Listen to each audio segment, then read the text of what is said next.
Um,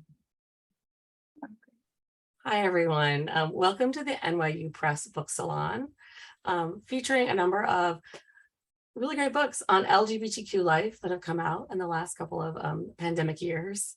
And I'm really excited today about getting to talk with some of my fellow co-authors and authors about kind of the process of doing the research for these books, and also our general advice about writing these kinds of gender and sexuality books. We're going to start by kind of a quick introduction of each of the books by the authors, kind of giving an overview of like who they are and like what they wrote about, and then we're going to be going through a series of questions that we're all going to have talk about. I'm also really interested in questions from you about the books, or about the process of doing the research for the books. So we're going to start with Reczek and Emma Bosley-Smith talking about Families We Keep. Hi, everyone.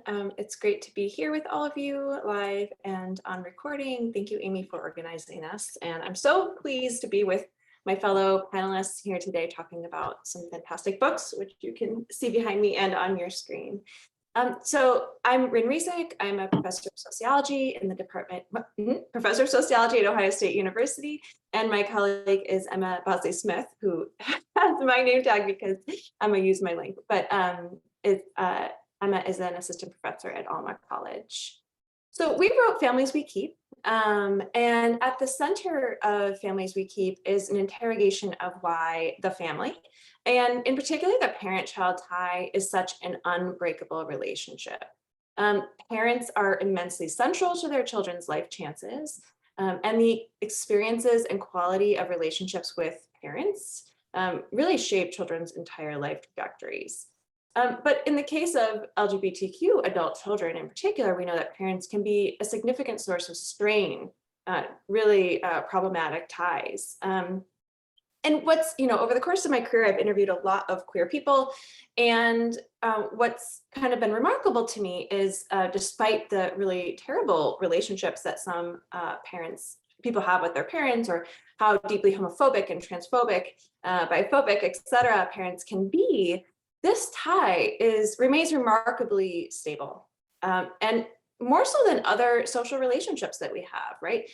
More so than marriages, than cohabiting unions, than friends, than coworkers. The parent-child tie is, some might argue, uniquely maintained. And so this is really the origin of Emma and my book on Families We Keep. So why is it that the parent-child tie is so persistent? And we use interviews with LGBTQ adults and their parents to answer that question. At the center of the book is our answer, which is the reason that LGBTQ adult children and their parents' relationships are so sustained is through compulsory kinship. And compulsory kinship is a concept that points out that these relationships are considered natural, inevitable, and the most central tie that we can have across our life course. The concept of compulsory kinship emerges, or sort of like takes influence from Adrienne Rich's famous Compulsory Heterosexuality, which argues similar things about the sort of stableness of heterosexuality and the use of heterosexuality as sort of a political and sort of like ideological force to control people. And we argue that in some ways compulsory kinship is the same, right? That it's used to actually control, in particular, adult children to maintain ties with parents, even when those ties are not so good. And then after we kind of articulate this concept of compulsory kinship in the book, we go to the empirical study. So we interviewed 76 LGBTQ adult children and 44 of their parents. And through those interviews, we really aim to uncover, in part one of the book, why. Okay, so here's compulsory kinship. Why do they keep these ties with their parents? And then the second half of the book, we look at what, like how? How does this happen? What is the sort of work that is done to maintain these relationships despite a lot of strain? And so in the first part, I think I probably am running on time here, so I'll be brief and let you read the book. But in the first part, we identify sort of the rationales of compulsory kinship. So sort of why, in particular, our LGBTQ adults say they stay in ties. And they rely on these rationales like the family is, the parent-child tie is unique, right? You only get one mom. This is a cultural narrative that we have in the United States, at least. We see the narrative of it's getting better, which is a broader narrative in LGBTQ communities about like, well, they're kind of learning, so I'm going to stay in this tie. And we also see the notion that parent-child ties are inherently loving, even when the evidence does not support that claim. And then the second half of the book, we talk a lot about how these ties are maintained. Drawing on some of the work of scholars in this room, we talk about the concept of conflict work. And so we're arguing that there's a lot of effort in lots of different ways that adult children do to stay in these ties, from engaging with the closet, and there's a lot of literature on the closet, and we find that people use the closet in different ways to maintain their ties with parents. We talk a little bit about sort of educating parents as a role. We talk about, in particular, homonormativity. So how some white cis gays and lesbians are able to utilize notions of like marriage and parenthood to stay in relationships with parents and the like. So that sort of is the second half of the book. And I'll close here just by saying, overall, this book is about the importance of compulsory kinship in sustaining what is considered family. And we really argue that this should be seen in concert with other literatures, like, for example, Dorothy Roberts' new book that shows that some parent-child ties are purposely disrupted by the state. And so both of these forces are happening at the same time, in particular to Indigenous and Black and Brown families that get disrupted by the state, while others are upheld, and they're part of the same kind of process through which the family gets maintained to really cause issues for a lot of disadvantaged people. And I'll stop there. Thank you, Rin and Emma. Next, we're gonna have Katie Acosta talking about queer stepfamilies. Thank you, Amy. So I'm Katie Acosta, and I am Associate Professor of Sociology at Georgia State University. Thank you all for being here. And Queer Stepfamilies is about lesbian, bisexual, transgender, and queer parented families that are formed after a relationship dissolution. And I should start by saying that the idea for this book was born at a very politically contentious time in the United States. I started collecting data for this project in 2013, which was before marriage equality. And then I didn't stop collecting data for this project until 2017. And let me assure you, it was not my plan to spend 5 years in the field conducting interviews for this project, but it seemed like it was such a difficult time given everything going on in the country around marriage equality, and there was so much of a focus on LGBTQ families and how we were parenting when we were parenting. It seemed like I really needed to spend some time doing the data collection during that period. So when I interviewed the families in the study, the step parents were primarily not recognized as parents to the children that they were raising, and they weren't recognized as spouses to their partners, even though some of them actually wanted that. And so with that landscape in mind, I wanted to think about how are these families surviving? And then I really wanted to focus on how are they thriving, right? Like how are they negotiating how their families thrive and do well under these wild circumstances. So I realized really quickly that these families weren't just engaged in the process of disrupting heteronormativity. What I found to be more important was actually the ways in which they disrupted homonormativity. Because in the middle of all of the fighting happening across the country around the institution of marriage and who had the right to access it and who should and who shouldn't have the right to access it. In the middle of all that fighting, these families existed. And they existed not as perfect examples of marriage and coupledom.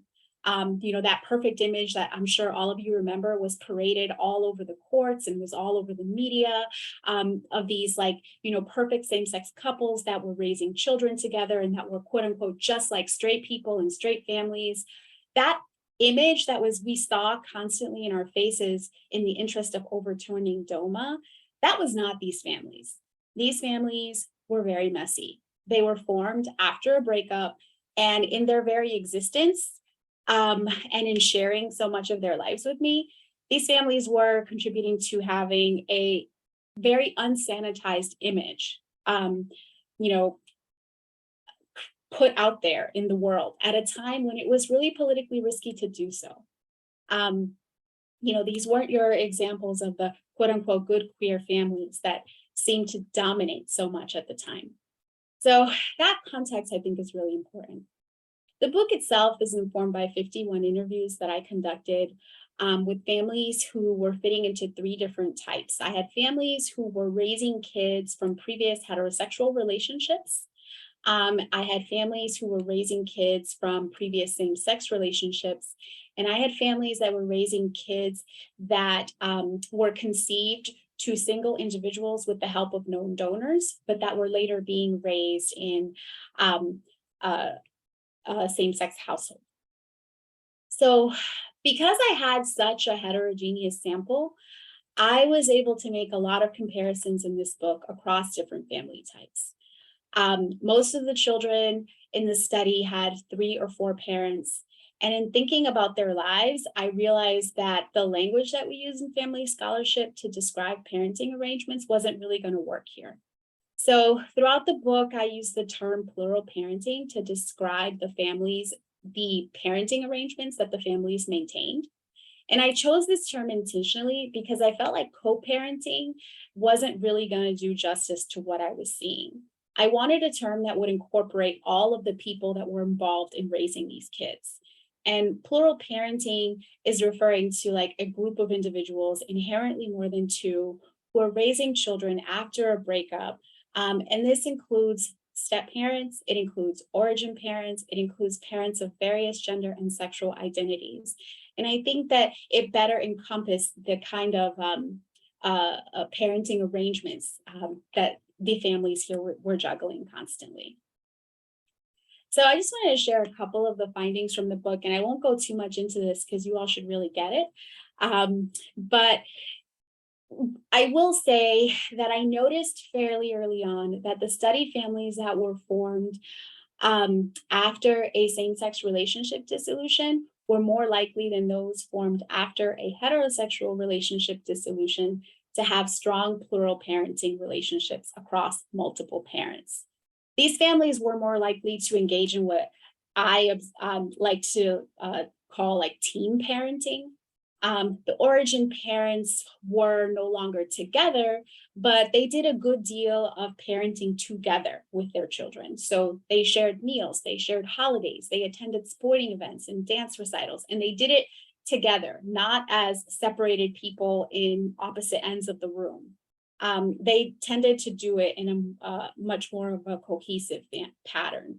So I observed this pattern in some of the families that were formed after a heterosexual breakup as well, but it was more prevalent among families that were formed after a same-sex relationship dissolution.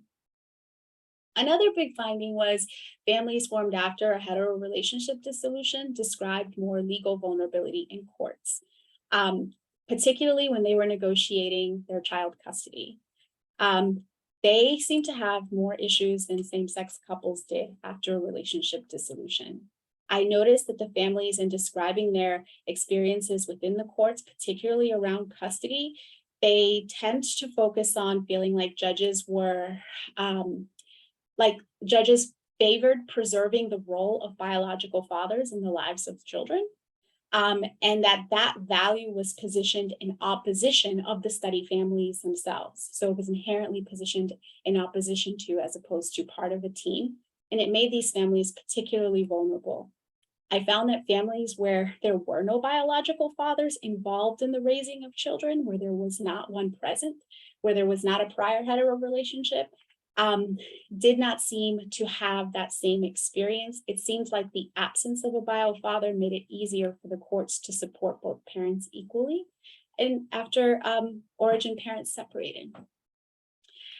And the other thing I wanted to note is that respondents While they themselves, the respondents in the study, were mostly cisgender women, some of my respondents were genderqueer, some were gender nonconforming, some were gender ambiguous. And I had two families where one individual was partnered with a trans individual. And that in itself did not seem to create any concerns within the courts, other than respondents really did describe that as parents, their gender nonconformity was not something that the courts put any emphasis on, but that they were deeply concerned about maintaining quote unquote healthy normative masculinities and femininities for the children. And that presented itself in complicated ways, where families were scrutinized based on whether or not and how effectively they were promoting heteronormative masculinities and femininities for the kids. So I spent a lot of time in the book talking about this legal landscape, what these experiences have been like in more contemporary years. And then I wanted to make sure I ended the book by thinking about how families were expanding. And so I do include a chapter where I talk about how the families are talking about moving forward. Many of them were in the process of adding additional children or had added additional children into the family, some through assisted reproductive technologies. And one thing I found really interesting there was the extent to which these families who were formed with parents who wanted to de-emphasize biological ties in parenting suddenly felt very, very committed to creating biological ties between siblings. So families wanted to work really hard to make sure that the kids from different relationships were biologically connected to each other, even while they simultaneously emphasized that biology didn't matter for themselves as parents. So I unpacked that a bit in the book as well. So I'll stop there. There's a lot more I could say about the book. You spend 5 years in the field, there's a lot to write. But I want to make sure I have time for other people to also share. Thank you, Katie. Next is Paisley Currah talking about Sex is as Sex Does. Hello, I'm so happy to be here and to be part of this book salon. Okay, so about my book, I was trained as a political theorist in political science. And in my own background, I did a lot of transgender rights advocacy. And I can talk like how that inflected kind of my thinking. But this book is actually a pretty big departure from the kind of analysis I did before, in the sense that the kind of major protagonist changed. I wasn't looking at transgender people or transgender rights. I started to look at more like basically focus on states, which is really hilarious because I'm the worst political scientist. I never quote them. I don't like going to the conventions, blah, blah, blah. And I was always doing gender and sexuality studies. And then here I am actually writing about the state, which I never expected to spend so much time doing. But let me just tell you, take a couple of seconds and tell you, I'm also a very slow thinker. This book it took a lot of years. I guess there's so few there, I could just say it took 11 years and I rewrote the chapters so many times, but it takes me a long time to figure things out. So let me tell you about my really long, slow aha moment. People have aha moments in a second. Mine was like 11 years long. But anyways, as an advocate, I was working with other advocates trying to get New York City to change its birth certificate policy.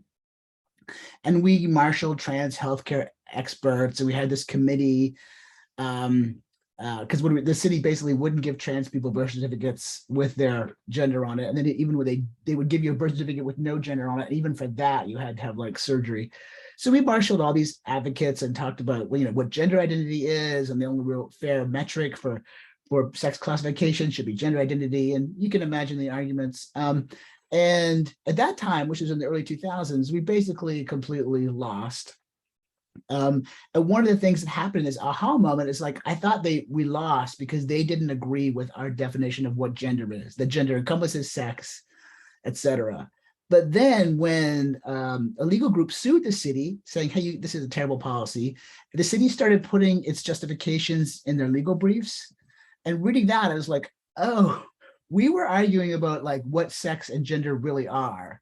And the city was worried like what sex and gender would do to the work of governing, like how any particular definition would change how any particular agency does its work. So some agencies were fine, like homelessness services were fine, corrections were not with this policy. And so then I was like, oh, we are talking at cross purposes. Like we advocates are talking about what we think sex and gender really are. And these bureaucrats are just pure Foucauldians talking about, well, how does changing the definition change how we govern and regulate people?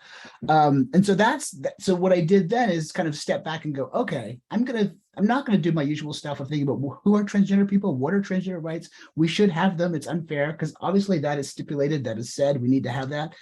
And to think, okay, sex is this, I don't know what sex is, but for the purpose of the book, I'm going to say it's a decision of the government. It's the effect of a government decision. So I kind of hold sex classification as this product, and then kind of work my way back to understand why is it that we have these contradictory situations where someone could have an F on one document and M on another, be classified as M for the purposes of marriage and F for the purposes of like incarceration. Like, why do we have all these different contradictory things? And that really was the breakthrough moment, which took 11 years, but for the book. So a lot of the stuff I'm doing is a little counterintuitive, you know, and NYU has me going and talking to people, and obviously I want to talk about transphobia, but it's a little counterintuitive because one of the things I want to say is like transphobia is bad. I'm against it.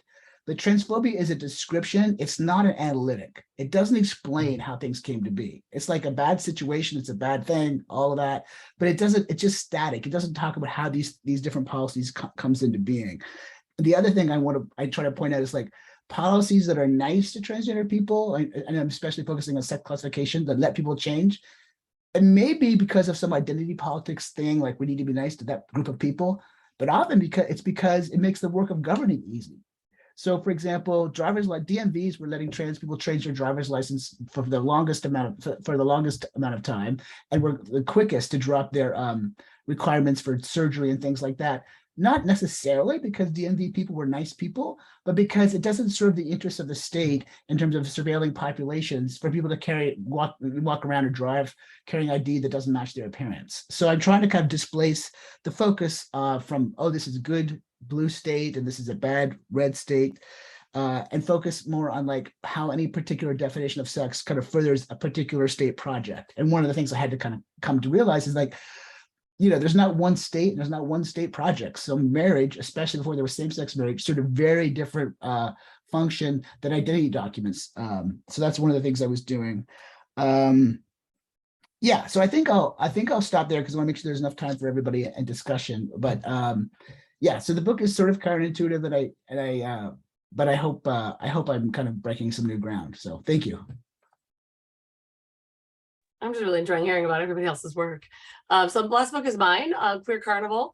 I didn't really expect myself to be studying Mardi Gras. Like of all the things I had thought of myself as a scholar, this is not the direction I thought I was going to go in.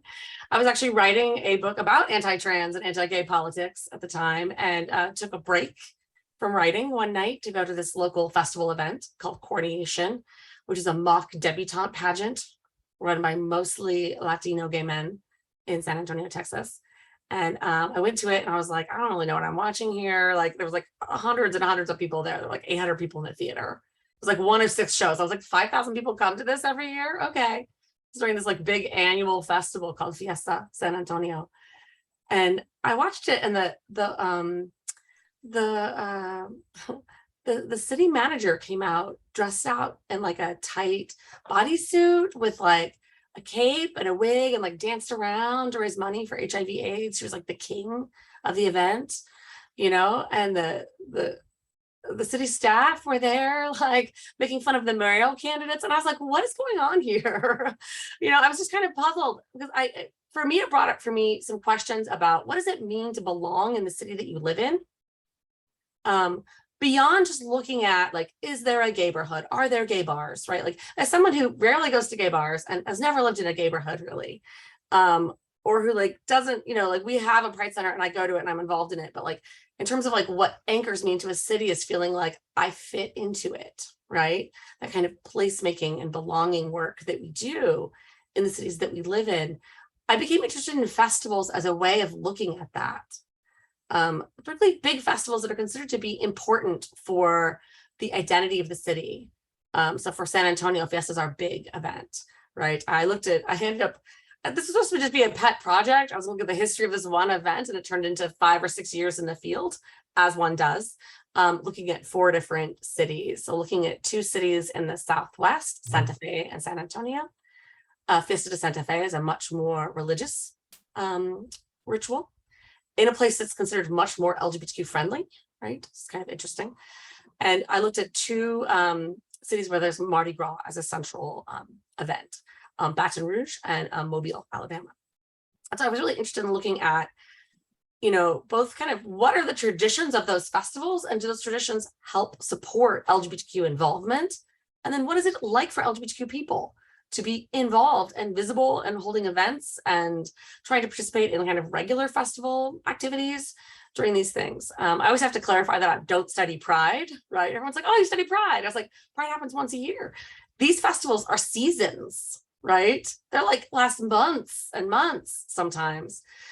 And what I found was this really rich urban, very southern and southwestern urban tradition of LGBTQ involvement in festival life in cities, in ways that I feel like hadn't really been considered in the study of urban LGBTQ life, where we really kind of focus disproportionately on the cities that we see as more progressive or more exciting or more radical. But in Mobile, Alabama, I went to a Mardi Gras ball run by LGBTQ people, 2,000 people at it. The mayor came, the superintendent came, everyone's parents came, right? Like their mom's bridge group came, right? And there were women in tuxedos running around and men in drag, and everyone was dancing together at the end of it.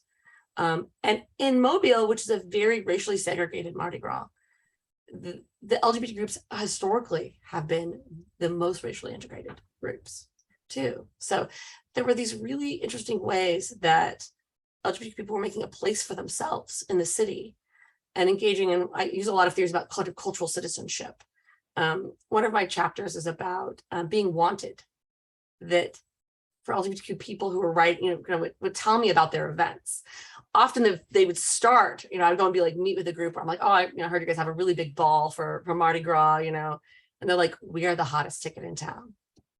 Everyone wants to come to we do this the best, actually. We do this the best. Everyone wants to come to our event. Our tickets always sell out. Everyone wants, and there's just not enough for everybody. And there was something really rich there about being wanted, not tolerated, and not just being a spectacle either, because you really had to go to these events on your own. If you were a straight person going to these events, you had to go on your own terms, right? You were in an LGBTQ space, but it was about being desired, your cultural being valued, your cultural fitting in to your community. And I think there was something very rich for me about studying that aspect of it. There are also some other kind of very complicated aspects, a lot of social closure by like cultural elites during these events. There's a lot of homophobia as well, right? But for me, there was this really rich element of doing the research that it was about being wanted, being considered, that your culture is exciting and interesting and way more fun, right? So like pleasure was very central to this. They were like, yeah, when other groups do that thing, it's boring, right? Like we do it well. We are fabulous, right? And part of that was also being wanted by family. So I keep saying I'm an accidental family scholar, that I met everybody's parents. Like I had people's sisters come up to me crying in the middle of the ball, being like, I'm so glad you're writing about this thing that my sister loves it so much. And she's the royalty this year. And I quilted her train, and going to the reception that her sister helped host and meeting their parents, and meeting people's elderly parents from rural Louisiana who came to see their son in drag as the queen, right? So looking at kind of what kind of symbolic, progress does that feel like, for mostly heterosexual family members and relatives and coworkers to be kind of showing up in a particular way, for the LGBTQ people in their life. So there were some really rich and delightful parts of doing this project. It was a nice respite from studying like the history of anti-trans, rhetoric, which I'd been writing about when I wrote about it, when I started studying this. And for me, it raised some really important questions about like, what does it mean to be queer in the city? And what are some questions we should be asking about like queer urban life? So we're gonna I'm gonna stop showing the big screen so you can see more of our faces here. We're gonna kind of have more of a discussion component where we ask some questions about kind of the process of doing this research and kind of our thoughts about it. I'm also really open to your questions if you want to write them, in the chat. So our first question for each other is like, kind of what methodological issues did you encounter in your project? For me, it was working with secret societies, like entree into things that was like private invitations. There was one group I studied that it took me 2.5 years to get to find out who they are and who was in charge and get invited. Then it was the best party I've ever been to in my entire life, I'm pretty sure. It was the Mystic Women of Color group in Mobile, Alabama. And the kind of the amount of work kind of you have to do to create real authentic connections and trust, to be like, please invite me to your private event, right? Please put me in your, this particular group did almost all of their communicating through text chains. So like getting in the text chain meant you knew what was going on, right? So it's just like a whole other kind of, for me, that was a big methodological thing that came up. But other folks.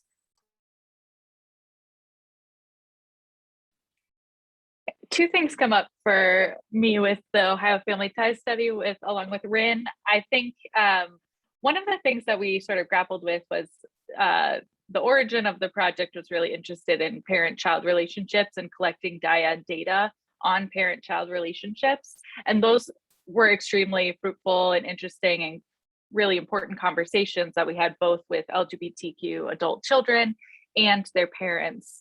But we sort of around halfway through hit a point where we were just having some selection stuff happen as far as people who were consenting to and willing to and comfortable with us also interviewing their parents. And so at one point we sort of felt like while this was really central in like how do these again relationships that remain intact work and function and things like that, we then were like, okay, but we're not getting the whole story by limiting it to people who are willing to have their parents interviewed.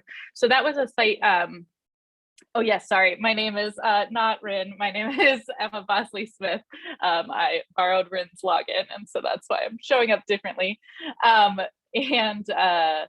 then we made a shift, and that did end up, I think we saw some shift in like more gender queer, gender non-conforming folks coming forward and talking about families. So it's not to say they didn't also have consistent relationships with family members. It just was a trend we were noticing that we then had to sort of shift. And Rin, if you have anything to add to that. There was also, we collected interviews as a team, and I think that was really exciting. There was about 5 to 7 people who were doing those interviews at any one point. And while that was, I think, extremely fruitful because we would meet and talk about what we were noticing and we would be noticing different things, I think there are particular challenges to working as a group, just with people having different interview styles or different things popping up to them as questions. You'd listen to someone else's interview and you'd be like, oh, I wish we'd asked that. That's always the case, no matter if it's team or not. But I think that was something that was an exciting point of collaboration, but was also had its particular dynamics. So those are my thoughts on that.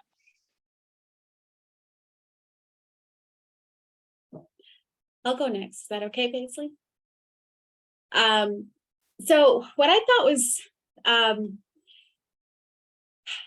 going to go with the term interesting to describe how challenging this was when I was doing data collection. Was I interviewed people across states, and I did it intentionally because I wanted to make sure that the research on these families was not segregated to only families in California or families in Massachusetts, because we've all played this game, right? We've read that book. And so I really wanted to get people in other parts of the country.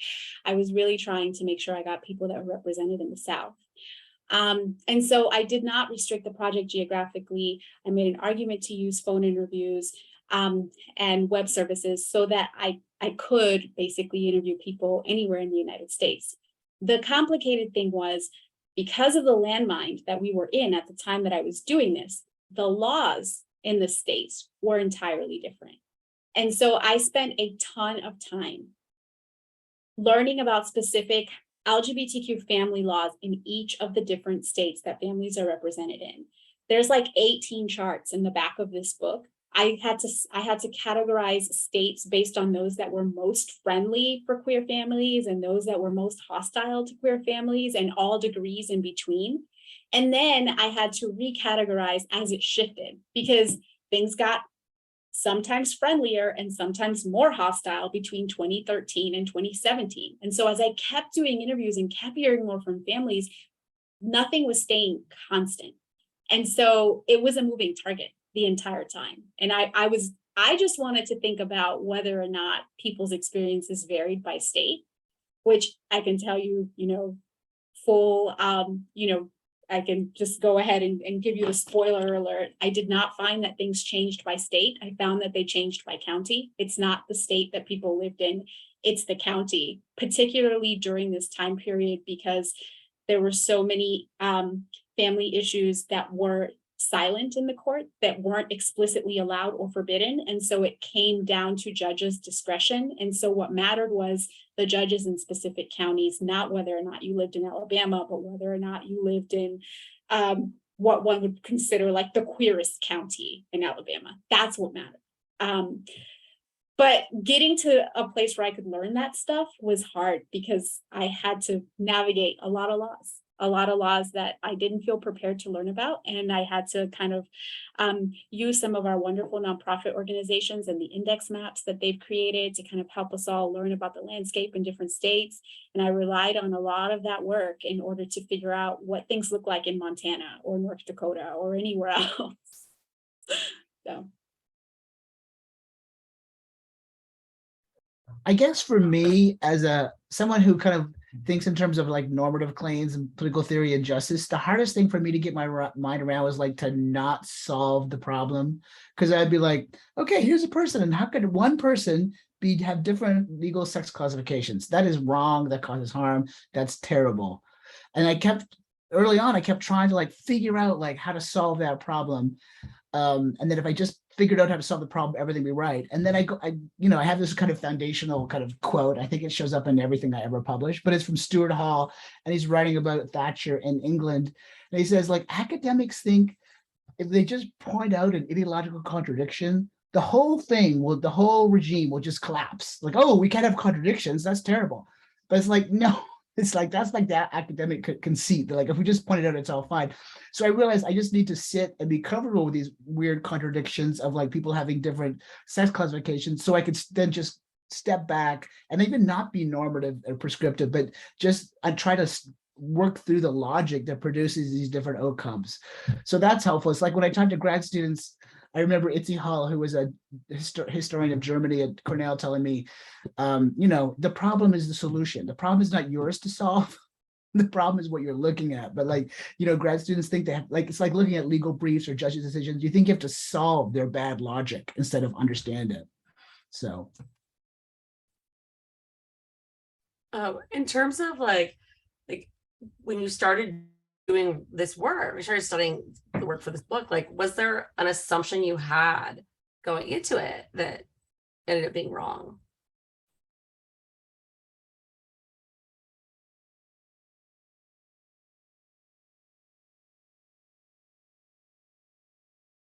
I'll go.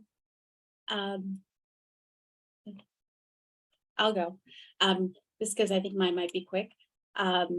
So as I said when I started, that I was a little bit surprised to hear that families that were raising kids from previous hetero relationships actually described a more difficult time in court than did same-sex couples.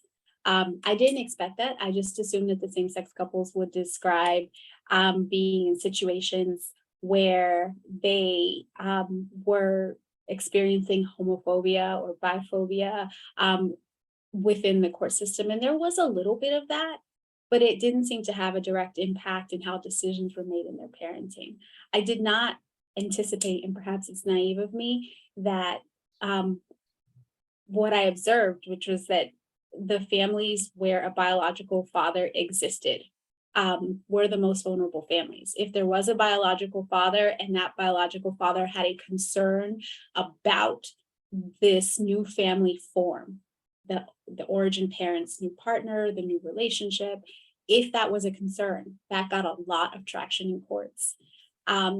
Whereas in same-sex couples, where we're talking about one queer family breaking up and a step-parent model being created, that didn't exist.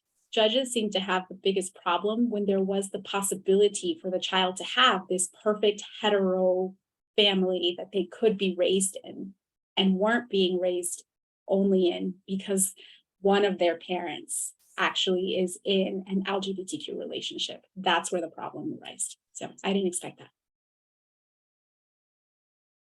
I have to be honest, I didn't know very much about Mardi Gras when I started my project.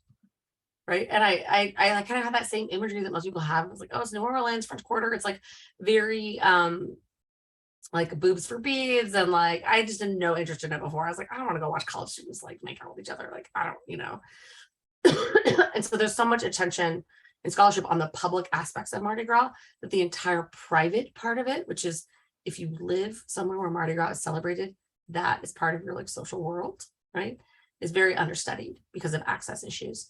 And I learned a lot about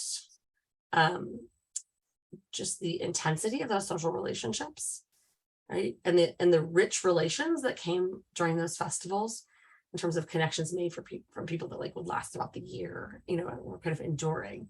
So I think that for me, it was like I had this big assumption about like what Mardi Gras was like. And then I learned a lot about it very, very, very, very fast. Very fast. I learned a lot about Mardi Gras. I can just speak for once, just quickly, because I think I covered it. But I think for me, I think I just kind of went in with this kind of assumption of like a red state, blue state assumption and bad Republicans and, sort of trying to be good Democrats. And that got in the way of understanding it's easy to understand how transphobic policies by Republicans are bad, but we also need to understand how like the quotidian, as we were talking about earlier, the quotidian is bad. So like we can all try to get non-discrimination legislation passed for trans people, but the three most important things that would help the most trans people the most are prison abolition, healthcare reform, and attacking income inequality. And so moving outside of the identity politics frame to larger structural things, and it's kind of like you think you're smart and you have that in your head, but you're still guided by these structures of thought around identity politics and justice. So it took a while to kind of be able to do both things at once. I'll just say that for me, the assumption going into this book was really predicated on the very early origins of the book, which was Kath Weston's Families We Choose, which is the title of our book is an homage to that. And Kath blurbed the book, which was like the greatest honor of my life. And I, because that book is canon really, and it focuses on the chosen families of queer people, just, I assumed that many people would not be in relationships with their parents. And it sort of speaks to maybe Amy's work, and I'm curious, I have questions for Amy too, in relationship to our books. But I guess I knew that wasn't the case, being in the queer community, knowing a lot of people, but I think that somewhere on the line, I just assumed that. And actually rereading Kath's book, she makes the argument that actually most people do stay in ties with their parents. Chosen families are sort of an additive and very important component of family life. But I expected more people to be in these estranged ties. In the last chapter we write in the book, there is a chapter on estrangement. And it's basically saying people have a brief blip in estrangement. And most don't remain estranged. This is consistent with some quantitative work I'm doing with Miko Beth Tamir and Lauren Stacy on like estrangement and cycling in and out of estrangement. I think I'll probably do my next book on estrangement because it's so interesting to me that people who do experience estrangement, but really most people didn't in this book, and sustained long-term relationships that compulsory kinship, kept going. So I feel like I shouldn't have been surprised by this, but I still was. Each interview I was like, okay, but really, why are you staying in this relationship? Like interrogating this question from because of my own biases, I think, in regards to it. We have some great questions from people. I don't know if we can go through those kind of quickly. Like one of them is like someone who's saying, what do you recommend for those considering to start a book, particularly a book on gender and sexuality studies? My next piece of advice is you have to really care about it. Like it has to be something that you like really want to pour your energy into, because you end up working on it for like 15 years. By the time you like start it and then you research it and then you write it and then you publish it and you talk about it for a little while afterwards, right? So you have to really kind of have that deep engagement with it, like a deep interest. Like I wouldn't do a book on something that I didn't have a lot of passion about.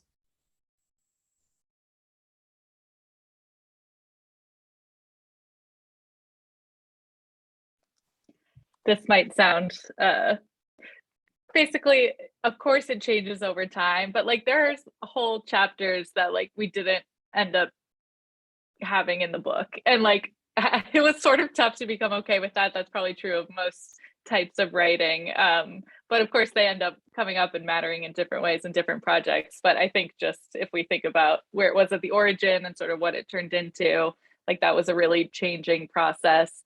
I think for me, I'm someone that really, it's helpful to have like accountability and structure. So as I'm thinking about it for my own dissertation research, I'm gonna try and find a book group or make a book group where folks are going through a similar thing, just so it feels a little, so it doesn't feel isolating. And luckily I was able to write it with with Rin, and so that pushed back against some of that as well. But those are just some thoughts on that.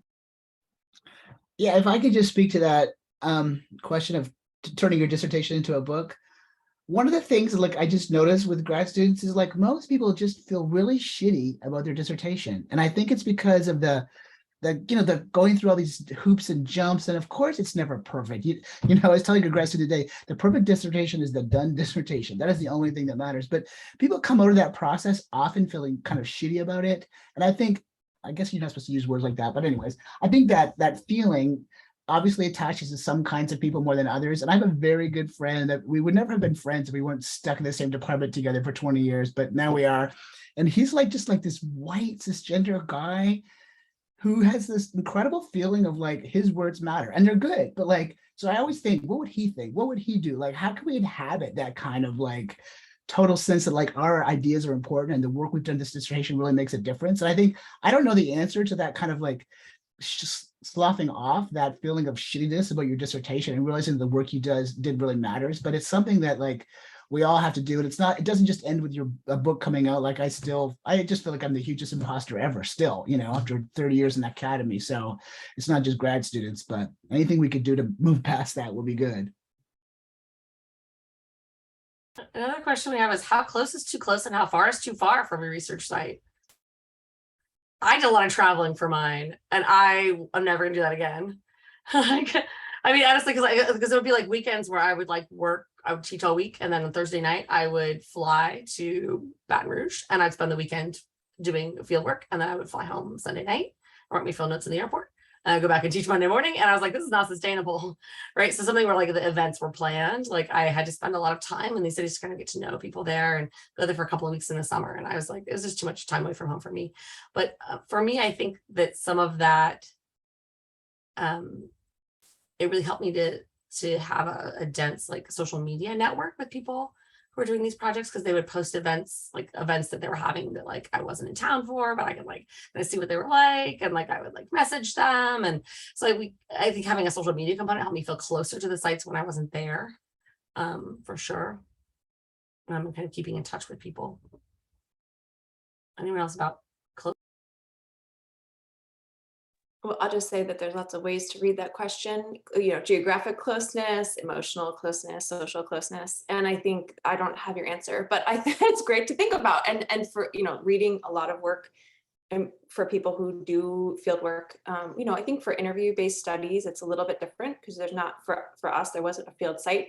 We stuck to Columbus, Ohio as our site, which we both lived in at the time.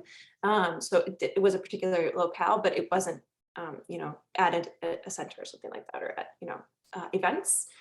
So it's a different question, but I just think asking yourself those same questions across domains of closeness is really important to work and reading what other people write in their methodological appendices is really important because they tell you the things that you want to know about these kinds of questions in their book.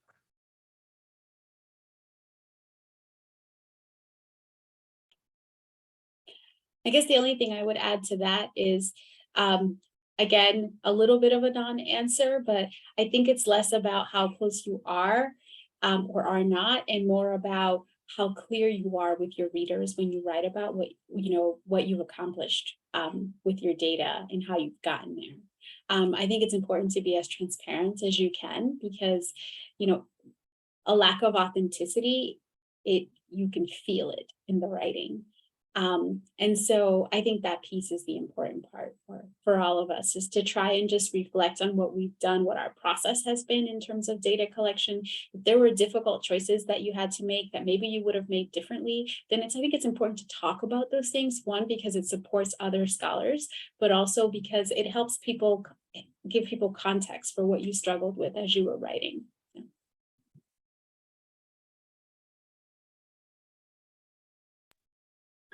One of the other questions is for Dr. Acosta. What can your research tell us about gender inclusive or gender neutral child rearing? Okay, so the gender inclusive and gender neutral child rearing question, it's a good one. And I think the best answer I can give is that if you and your fellow parent or parents are in agreement about that, then you're in good shape. I think you're at the mercy of a total wild card if at some point you're not in agreement about that. Because when you leave it to the courts to make these decisions, when you leave it to the courts to hear our cases, our choices and how we parent our children, the values that we have, then we're at the mercy of what I keep seeing over and over again to be overly conservative family courts.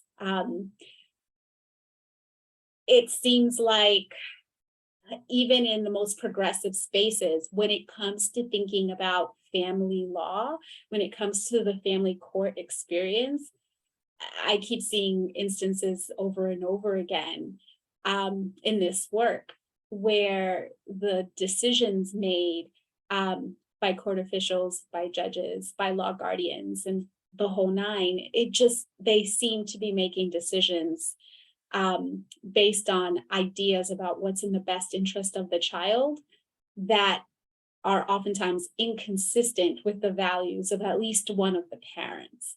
And so that I think really leaves us in the place of having to have honest conversations with ourselves about whether or not these courts are places for us to really address our issues as families, and how prepared we need to be let down. Remember that these courts and these laws and these states didn't want us to exist to begin with, and so maybe we really should just find ways to not use them whenever we can. Indeed. So the last question is from Tristan Bridges. I'd love to hear whether each of your projects helped you decide which project each of you wants to take on next, or research projects you hope others take on based on what you learned. I'm in the middle of, aspirationally, in the middle of writing. I have all these team research things going on that I'm working on, but my own kind of pet project is kind of looking at what would a sociology of urban LGBTQ life look like if it centered the urban South.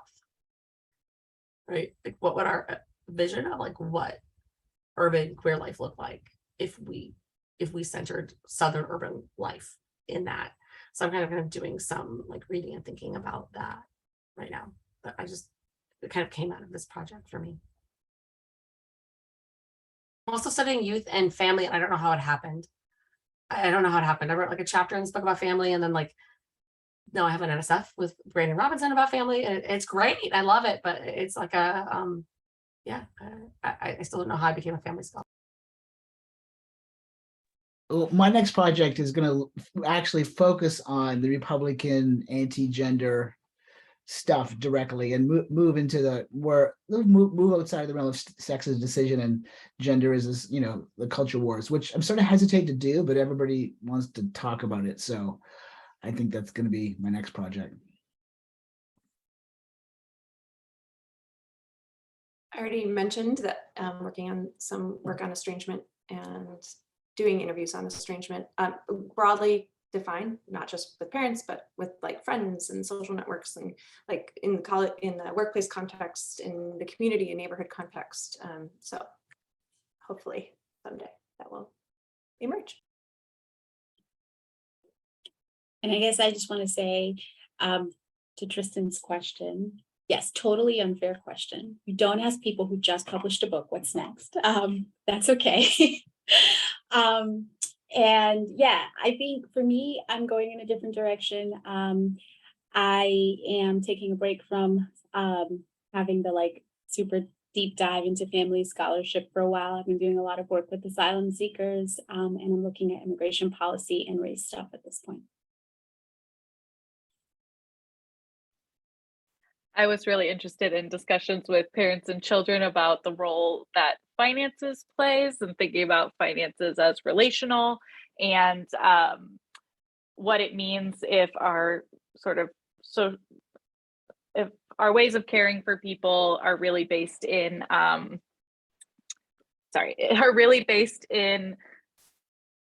families, like the state relying on families as a source of care for people and for especially in young adulthood when that's a particularly precarious financial time and how that might affect LGBTQ young adults in particular ways. So thinking about parent-child financial relationships was the route I went with my dissertation, and I'm still in that, working on that, trying to feel less shitty about that, as Dr. Currah mentioned. That's where I'm at with my other projects. We should totally talk because we're studying a little bit of that in our project on emerging adults and adolescents. Yeah, that would be great. I also just came because we're really kind of looking beyond parents to like grandparents, aunts, siblings, like kind of the broader family. I mean, it's been so delightful. No, I love that. With all of you and for everyone who came and listened to us. We're going to put this up as a recording on the Sexualities YouTube channel, and looking forward to just reading more books other people put out from NYU Press, or everywhere actually. Thank you so much, y'all.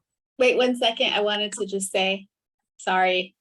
So we all put our codes, our discount codes into the chat, but those discount codes are only being sent to the 5 of us on this section because, yeah. So I don't know how we want to fix it, but I feel like I can see that some of us, just by looking at our backgrounds, already have each other's books. And I feel like we may want to help other people get our books. So I tried to see if I could fix it in the chat so that we could send out the discount code, but I can't as a panelist. Can you, Amy? I switched it to everyone. You did. So I'll copy and paste these and send them to everyone right now. How about that? So sorry. That should Good catch. Okay, so yours just got sent to everyone. Yeah. Copy and pasting over here. It's all good. Sorry. No, it's okay.